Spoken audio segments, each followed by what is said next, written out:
Hello guys, i-continue ko yung video ko guys.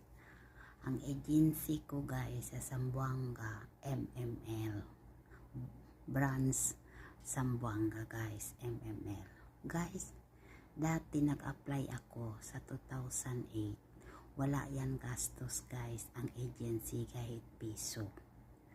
Tapos guys, kinuhaan pa nila ako ng 3 buwan.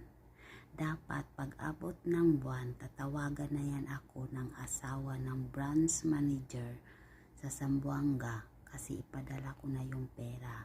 Kaya nga guys, 3 buwan ako walang sahod kasi nga pinadala ko sa agency. Guys, alam nyo ba dati bago ako mag-apply para maka-abroad ako, nagtrabaho yung 3 kong pamangkin sa Pepsi ng Zamboanga. Alam nyo, tuwing Biyernes, magbabiyahian ako papuntang Zamboanga. Kasi nagtatrabaho man sila sa Pepsi, ipasakayan nila ako guys sa Pepsi na truck. Kasi nga wala ako pang bayad ng pasahe.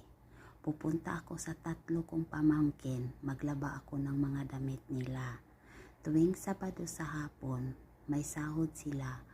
Yung 2 kong pamangkin, 3 kong pamangkin, bigyan ako ng 50 o 55.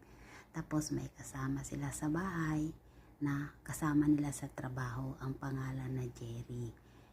O bigyan ako ng 60. O kasi binata yun, binigyan ako ng 60. Kaya nga guys, mag-ayos na yun ako ng papel. Lata na tong kamay ko guys, itong kamay ko, lata na lata to para maka-apply lang ako ng trabaho, maka-apply lang ako ng para pupunta dito sa ibang bansa.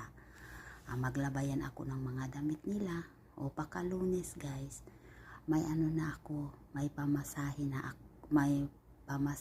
ako, may panggastos na ako. Example, yung birth certificate, yung sabi nilang NSO o MBI, dahan-dahanin ko yan guys. Kaya nga 3 buwan ako nakatapos sa mga papeles ko kasi nga sarili kong sikap guys, sarili kong kayod para makagawa ako ng passport. Kahit passport ko guys, sarili ko yung kayod, sarili ko yan, walang gastos dyan ang agency kahit piso. Pagkatapos may kilala ako yung nag-recruit sa akin, taga Taluksangay, taga Mercedes. Tapos